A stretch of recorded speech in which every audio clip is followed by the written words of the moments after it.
Halloween Horror Nights in Japan at Universal Studios Japan has announced a no kids allowed night for 2026. This is obviously going to cause a lot of discussion, Vash, and let's talk about it here today in That Park Place, because one has to wonder, is this a test to roll this out in the United States? We can discuss it accordingly, but this is not saying, and I want to get out in front of this before anyone looks at the title of the video and is like, oh no, they're doing this thing. This is a special event. This is not this is not saying kids are not allowed at Halloween Horror Nights, from what I understand. So let's have a look at this by Cham Lee from thatparkplace.com. Universal Studios Japan has announced a new overnight event as part of Halloween Horror Nights 2026. The experience is called Halloween Horror Nights All Night, and it will take place on September 25th from 10 p.m. until 5 a.m. the following morning. Whoa. Unlike the park's regular Halloween festivities, the overnight event is limited to guests who are at least 18 years old. Halloween Horror Nights requires its own admission ticket. The standard all-night pass allows... Halloween Horror Nights All Night requires its own admission ticket. So it's probably not... I don't know if they do frequent fear passes over there, but if they do, it's probably not included. The standard all-night pass allows guests to enter Universal Studios Japan beginning at 3 p.m. on September 25th. The park is also offering several ticket packages that include express pass access for participating attractions and entertainment. Man, this is so close to like Disney's old 24-hour party. Remember that? Absolutely. Yes. Indeed. Oh man, the 24-hour party was so cool. Yeah. According to Universal Studios Japan, though, ticket sales will begin with an advanced lottery through Lawson Ticket. General sales will take place only if tickets remain after the lottery concludes. Universal Studios Japan said the overnight event will feature many of the experiences associated with Halloween Horror Nights, along with entertainment created specifically for the all-night program. Guests can expect the return of the park's roaming street zombies, which transform sections of the park into themed scare zones after dark. The park will also present a special anniversary edition of Zombie Da Dance. This year's performance features a medley of songs from previous Halloween Horror Nights seasons to recognize the event's 15th anniversary at Universal Studios Japan. Universal Studios Japan has issued several warnings for guests attending Halloween Horror Nights 2026. The park advises visitors uncomfortable with grotesque imagery should not attend, and the event may cause fear, disgust, distress, or excessive stress. They really need to put that outside Tiana's Bayou Adventure over at Disney as well. One of the new attractions is Lights Out Nightmare Isolation.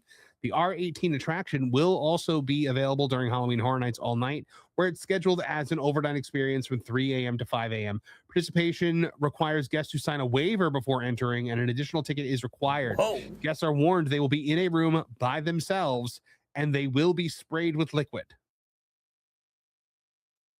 Wow. Additionally, it's in Lights Out Nightmare Isolation must agree to confidentiality terms that prohibit sharing details about the experience through word of mouth, online posts, or social media. Wow. Okay. Yeah. I mean, that's crazy. That's pretty insane. Yep. Waiver. Okay. Do you think, Vash, that this hard ticket Halloween Horror Nights event, so it's a hard ticket event for a hard ticket event with a hard ticket attraction, do you think they could possibly roll this out in the States? Because I honestly don't think so, especially even with the no kids thing. We're talking about the no kids thing in a second. I don't think so. I mean, I think Japan looks at horror very differently. And obviously there are local rules, customs, regulations, and so forth that kind of separate these events out right there. I don't quite see Universal implementing a waiver type system for entrance into Halloween Horror Nights at the an NDA. Yeah, exactly. At the domestic parks, no, I don't quite think so. And the hard ticket event with a hard ticket event, I don't quite see them going down that line either. So I'm not quite sure if that's ever gonna shake out. Now, I know Universal Studios, do they still have problems, at least Universal Studios, or the Universal Orlando Resort, they still have problems with neighbors and so forth and keeping the parks open very, very late? Obviously, Disneyland has that issue. Universal Studios Hollywood suffers from that issue. Does Orlando Resort suffer from that a little bit? That might sure. Keep... Okay. I remember hearing that they were having issues with neighbors when trying to get Celestial Goodnight created for... for the parks over there, but I have not heard about anything to do with the neighbors as far as stuff like that. But it's possible, and if it's happening in California, it's probably happening here as well. So here's the thing: with no kids allowed, Halloween Horror Nights is not for kids. Look, at the end of the day, like I have seen two different kinds of kids at Halloween Horror Nights. I see the ones that are terrified and traumatized, like utterly terrified and traumatized, and I see the ones that are like 10-year-olds who are horror aficionados who are like, this is the greatest night of my life. And those kids are cool. They are the coolest kids that have ever lived. But guys, like a lot of people brought their kids to Halloween Horror Nights 34 last year because of Five Nights at Freddy's. And Universal got a lot of complaints from parents because the event was so not family friendly. I mean, not even just the fact that it's terrifying and grotesque, but like there's like scantily clad like female dancers in some scare zones. Like if you go to the like the stage show that they do over at the Fear Factor stage, I mean, it is like really really adult. So yeah, you really have to watch out when you bring your kids to an event like this. So something like Halloween Horror Nights all night sounds like they want it to be an all adult thing. And so obviously we have railed against Disney in the past when they do things like GO82 where they don't allow kids in because it's supposed to be a family theme park. Universal is a different beast than Disney. While Universal is a family theme park during the day, this is a hard ticket event. Right. This is a separately ticketed event. The problem that I have is when you are barring families from things that are supposed to be included in their daily admission in the park. Correct. So access to restaurants, access to lounges, things like that. That's where I have the problem. So I have no problem with them doing a hard ticket event for a hard ticket event in which they don't allow kids in, especially in Japan. Because Vash, have you ever watched a Japanese horror movie? Yes, I have. They are pretty screwed wild. up, man. Like, Yes. Yeah. like I watched The Grudge in America, and I was like, oh yeah, this is pretty good. Then I watched the thing that it was based off of, the Japanese film Ju-on. That still bothers me. That's wild. I mean, like 15 years ago, there are times where like I'll be like walking through even my house at night, like in the dark, and I'll just be I'll check behind me to make sure there's not a creepy Asian kid meowing like a cat, like because like that movie was terrifying. And yes, Japanese, like Texas A412 says, Japanese horror will mess with your mind. It will.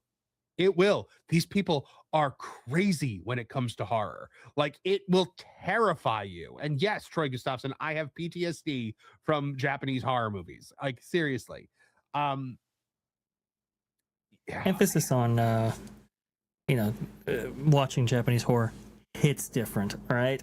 Look, I know exactly what you're talking about right there. There's a lot of psychological play with certainly Japanese horror entertainment. There's no question about that. They place emphasis on certain things that is very atraditional for Western culture or maybe Western media, and it just, like I was saying before, it hits different. There's no question about that. So I can definitely see if you're using some of that material as inspiration for your Halloween Horror Night event in Japan, that it's going to be maybe perhaps a little bit more intense, and so that's why you are seeing so many restrictions related to this event. Vash, do you know that Halloween Horror Nights Japan actually has its own exclusive character? Really? Yes. Have you ever heard of Hamikuma? No. Hamikuma is this thing. Oh, yes. I have seen this before. I'm sure you've seen him before, but yeah. Right. So that's Hamikuma. He is the mascot of Halloween Horror Nights in Japan. He's kind of like what Little Boo is here in Orlando, except for the fact that like he has like a meet and greet and stuff like that. Mhm. He did come to Hollywood last year, I will say. So Really? Hamikuma did come to Hollywood last year. They did have him, meeting and greeting over there. He did not come to Orlando yet, though. So we have never experienced the glory that is Hamikuma in Orlando. But yes, this is like the quintessential Japanese horror because it's like disturbing, but it's also cute in a certain way. Right. I think he's pretty cute, and I can Yeah. definitely see why Japan made him the unofficial mascot for this event right here, Right. because I'm sure he Well, sells a lot of merchandise. well, in Orlando, the mascot, the unofficial mascot of HHN is pretty much Little Boo. And if you don't Mhm. know who Little Boo is, guys, well, what have you been doing with your lives? Because you should know who Little Boo is. Little Boo is a pumpkin. So if you actually look at this article here from Orlando Park Stop, they have an article here about the origins of Little Boo, and this is Little Boo. Oh, Um, that's Little Boo, and he started out as a joke during the team member previews for Halloween Horror Nights a few years ago, and became a merchandising phenomenon. Bash, well, fantastic. That is you something I you're, didn't quite know about right there. you didn't know about Little Boo? I didn't know about Little Boo. I don't know. You see, Little Boo is Halloween. I have Little Boo merchandise. Like I bought my wife a Little Boo plush. So it's basically it was this jack-o'-lantern that was in one of I think it was in the Pumpkin Lord's house. Mm. During the team member preview, somebody snapped a picture of it just because it looked so funny, and they were like, oh, this is Little Boo on social media, and it blew up and it went viral. And so then next year there was Little Boo merchandise.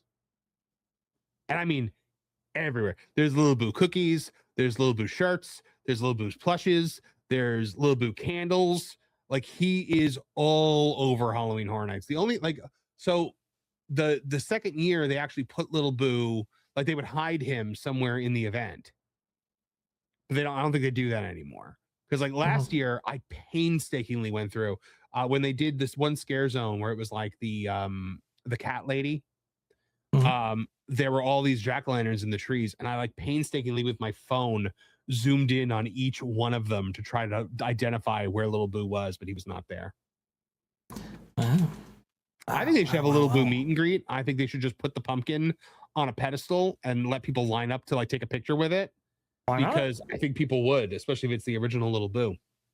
Yes, absolutely. I mean, if in fact you sell merchandise off of them, if you in fact profit off of them, in terms of food When they items do. and so forth, yeah, well, why not? Why not have a meet and greet and all of that? I think that would be absolutely phenomenal right there. I do love how Little Boo.